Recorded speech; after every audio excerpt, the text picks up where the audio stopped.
alhamdulillahi rabbil alamin wasalaamaani ala man ursila rahmatan lil alamin sayyidina wa mawlana muhammadul amin wa ala alihi wa ashabi ghuril mayamin wa man ittaba'ahum bi ihsan ila yawmiddin wa radiyallahu ta'ala an ashabi rasulillah wa la hawla wa la quwwata illa billah ya himmat shaykhi uhduri lana bi hadha al mahdari wal ta'atifi bi nadratin ta'ti lana bi zafari. ñu ngi ñëwaat ci suñu darsu Mawlana Cheikh Ahmed Tidiane ak ay karaamaam yoo xamante ne Cheikh Ibrahima radiyallahu anhu tudd na ko ci xasidaam bi te ñu bàyyi woon ci buntu boobu noonu suñu émission bi passé ñu ngi nuyu mbooleem mbokki internet yi di leen ziyaara di leen ndokkeel ci weeru koor bi tamit di wax ne Baay radiyallahu anhu dafa wax ci karaama Cheikh Tidiane mu ne minhu an kaana taabi'an nahja haadin laysa anhu yaxiibu wa huwa tharaa'u mu ne bokkoon na ci karaamaay Mawlana Cheikh Ahmed Tidiane yi dégg nga mu ne mooy ku toppoon yoonu yonent bi la sallallahu alayhi wa sallam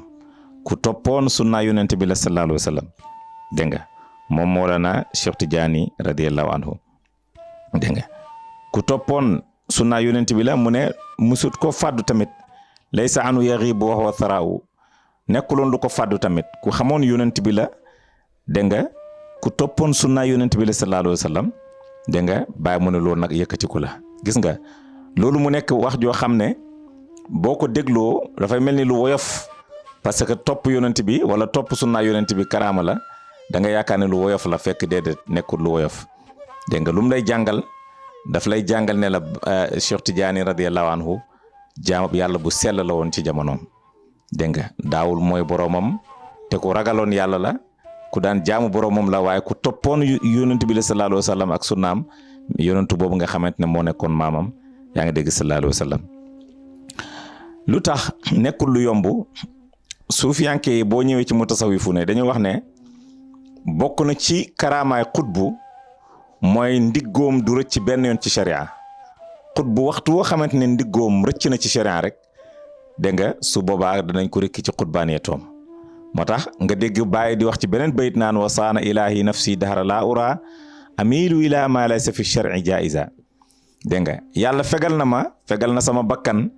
duñ ma gis mukk ma jeng jëm ci loo xamante ne du lu sharia gërëm loolu wax jooju du wax ju ndaw li la koy jàngal mooy Abu Yazid al-Bastami radiyallahu anhu wali bu mag nga xam ne sufiyanke moom lañ tuddee xutbul ahwaal dafa mës a dégg benn wali yàlla ñuy wax ci ay karaamaam di nettali karaama yoo xamante ne dégg nga wali boobu loolu la doon def dégg nga bi mu ci jotee mu ne faw mu gis wali boobu noonu ndax lim dégg ci moom ci karaama ak yooyu noonu mu dem ba ñu won ko jàkka bi nga xamante ne foofu la wali bi nekk mu dem ca buntu jàkka ja mu toog di xaar wali bi génn mu toog fa ab diir wali bi génn wali yàlla bi mu génnee dafa nuyu ak moom rek mu gis wali bi tëfli jublu penku dégg nga bi mu tëflee jublu penku ci la Abu Yazid al-Bastami ne kii liñ ma doon wax yëpp ci moom du dëgg waaw mu ne lu tax du dëgg mu ne koo xam ne manta sàmmwante ak tegginu sharia mu ne kooku matun njiit ku manta sàmmwante ak tegginu sharia kooku matun njiit parce que dañoo sip ci jullit ngay tëfli jublu penku wala ngay tuur ndox jublu penku wala ngay tuur dugub jublu penku yi demee noonu loolu dañ koo sip ci jullit Abu Yazid nag mu ne kooku ak liñ koy jiiñ ci wilaay yëpp su fekkente ne lii lay def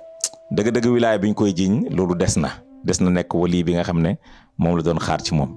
kon gis nga li Baay di wax ne minhu an kaana taabi'an nahja haadin bokkoon na ci karaama Cheikh Tidiane ku toppoon sunna yonent bi la sallallahu alayhi wa sallam laysa anhu yaxiibu wa huwa tharaa'u te yonent bi ak sunnaam bi musut koo fàddu benn yoon moom Cheikh Tidiane mbir lu mën a xew sunna yonent bi sallallahu alayhi wa sallam lay jiital yaa ngi dégg moom Cheikh Tidiane noonu la meloon ku ragaloon yàlla la ku ragaloon boromam la wax nañ ne daawul nuyu sax jigéen ñi dégg nga taalibe jigéenam yi buñ ko daan nuyu du leen nangu jox loxo mukk dégg nga fa tabarakallah rek lay wax tabarakallah rek mu won leen ginnaaw dem yaa ngi dégg radiyallahu anhu loolu lu jar a bàyyi xel la dégg nga kon képp ku woote woo taalibeem nga war nga góorgóorlu ci sàmmante ak sharia islamiya parce que sa sëriñ bokkoon na ci ay karaamaam mooy ku toppoon sunna yonent bi la sallallahu alayhi wa sallam te loolu ñu bëri nangul nañ ko ci dundam moom Seydi Tidiane dégg nga radiyallahu anhu moo tax Baay mu ne nekkuloon ku fàddu yoonu yonent bi safa fàddu ko woon sunna yonent bi sallallahu alayhi wasallam yaa ngi dégg fàddu ko woon loolu nag ak yokkatu ko la dégg nga ak ndollal la waaw mu teg ci ne ba mu ne minhu an kaana malikul xalqi turran gaafiran ahla asrihi za namaa'u waaw ba mu ne bokkoon na ci karaama Cheikh Tidiane yàlla daf ko mayoon ci jamonoom ci asroom dégg nga yàlla mi mbindeef yëpp dégg nga yàlla jéggal ñooñu jamonoom Cheikh Tidiane kum bokkal jamono rek dégg nga yàlla jéggal la loolu dafa bokkoon ci ay karaamaam waaw loolu nag lu jara bàyyi xel la waaw loolu nag ba tey waxu Cheikh Tidiane la Cheikh Tidiane moom moo ko wax Baay woy ko waaw Baay dafa fekk Cheikh Tidiane di wax ne shafaani yàlla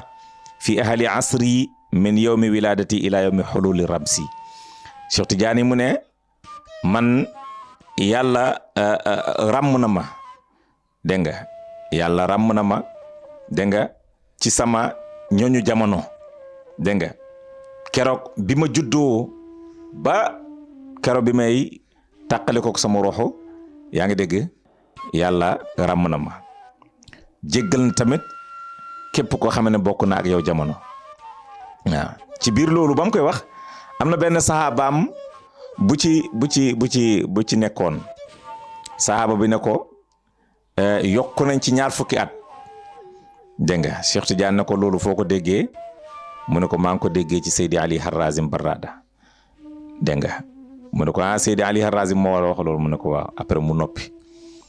Cheikh Tidiane waxaatul dara moo tax ñu bëri di wax ne boo gisee Seydi Ali Harazim gàtt fan parce que dafa dindi woon ci dundam mu yokkal Cheikh Tidiane 20 ans yaa ngi dégg radiyallahu anhu dégg nga kon loolu lu jar a bàyyi xel la moo tax bàyyi mu ne minhu an kaana malikul xalqi turan bokkoon na ci karaama Cheikh Tidiane dégg nga ki nga xam ne mooy bër mbindeef yëpp dégg nga gaafiran aji jéggaloon la ahla asrihi manaa ci ñooñu jamonoom yàlla dafa jéggaloon ñooñu jamonoom bàyyi mu ne za loolu leen na maa u ak yëkkatiku la waaw loolu ak yëkkatiku la yàlla jéggaloon na ñooñu jamono Cheikh Tidiane radiyallahu anhu ku bokk ak moom jamono boo ko gisee rek nga bëgg ko rek yaa ngi dégg yow moom ku texe nga dégg nga su ko defee darsu boobu tamit lañ jëlaat tey dégg nga ba beneen yoon ñu continué waat ci Mawlana Cheikh Ibrahima radiyallahu anhu dégg nga ak baytami ci Cheikh Tidiane allahumma salli ala sayyidina muhammadin haqqa qadri wa miqdaril azim